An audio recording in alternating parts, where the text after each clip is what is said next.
Have you ever stopped to think about how we actually measure the world around us? Well, today, we're going to dive into a surprisingly clever way you can use simple, everyday tools to get results with some seriously impressive precision. So, let's just kick things off with a little puzzle. How would you measure the thickness of a single sheet of paper with just a standard ruler? I mean, it seems impossible, right? The marks on the ruler are just way too big.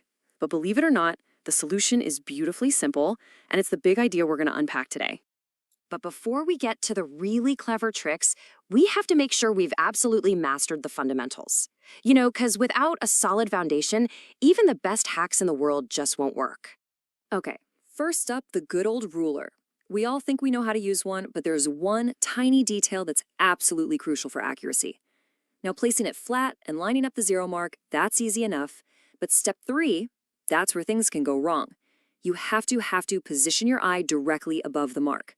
If you look from an angle, you get something called parallax error, where the line seems to shift. It'll throw your reading off every single time. So, rule number 1, always look straight on. And you know what? The exact same idea applies when you're measuring volume with a cylinder. If you look closely, you'll see the liquid surface kind of curves down in the middle. That curve is called the meniscus. For a perfect reading, you have to get your eye level with the liquid and read the measurement from the very bottom of that curve. It's another one of those small details that makes a huge difference.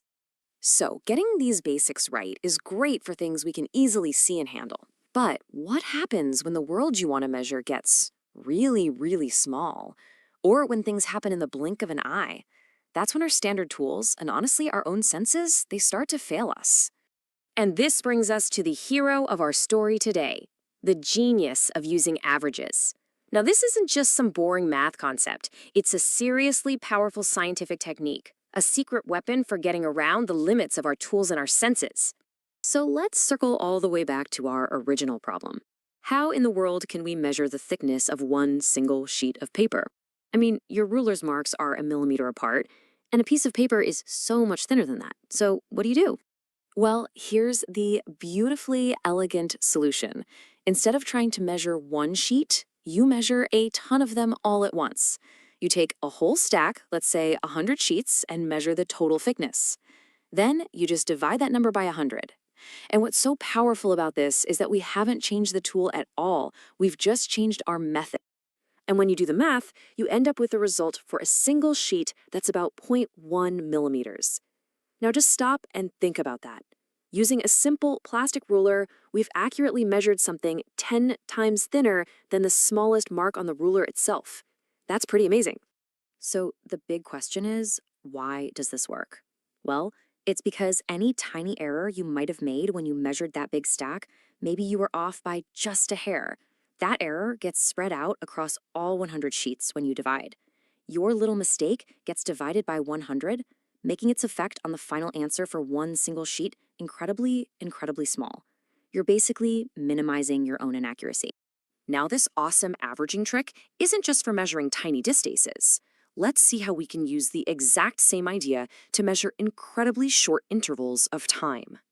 Okay, for this to make sense, we need one quick definition: the period of oscillation. It sounds super scientific, but for a simple pendulum, it's just the time it takes to complete one full swing, all the way over and all the way back to where it started. That's it. Now, imagine trying to time just one of those swings with a stopwatch. It might only take a second, maybe 2. The problem is, there's always going to be a little delay between your brain seeing it and your thumb actually starting and stopping the timer.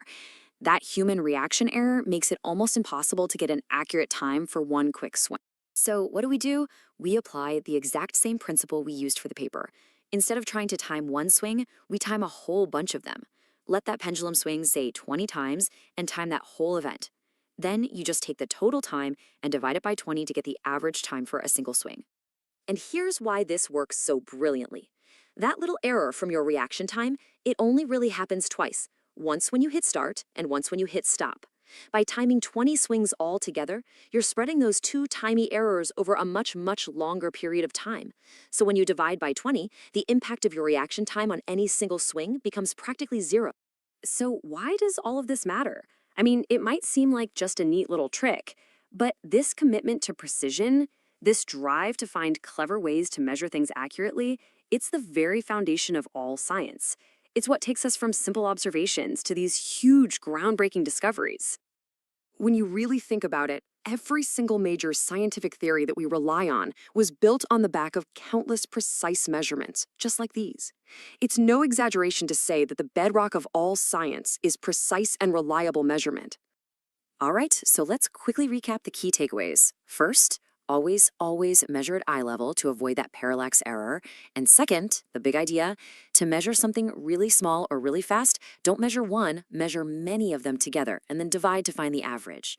It seems like a simple trick, but it's a profoundly powerful scientific tool. And I'll leave you with this final thought. Now that you have this principle in your back pocket, what other impossible things could you go out and measure?